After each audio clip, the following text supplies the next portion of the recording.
Dinagsa naman ng mga naghahanap ng trabaho ang ginanap na job fair sa Robinsons Place, Santiago City kahapon, May 1, 2026, kasabay ng pagdiriwang ng Labor Day.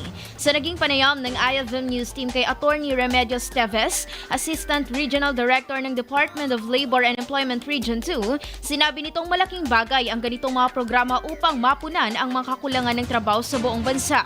Dagdag pa niya, may mga nakahandang job vacancies hindi lamang para sa mga degree holder, kundi maging sa mga undergraduate na nagnanais makapasok sa iba't ibang industriya.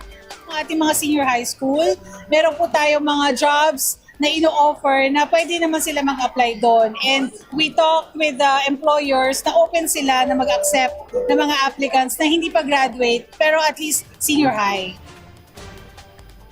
Ipinahayag din niya na patuloy ang pakikipag-ugnayan ng Dole Region 2 sa mga educational institutions upang mabawasan ang job mismatch o hindi pagtutugma ng kasanayan ng mga aplikante sa pangangailangan ng mga kumpanya.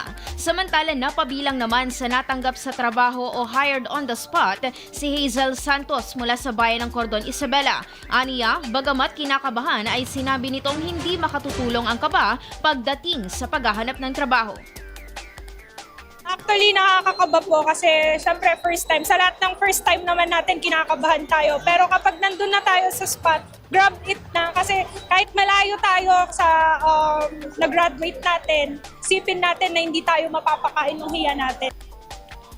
Sa huli, hinikayat ni Attorney Teves ang publiko, lalo na ang mga job seekers na samantalahin ang mga programang tulad ng job fair upang magkaroon ng oportunidad na makahanap ng maayos at angkop na hanap buhay.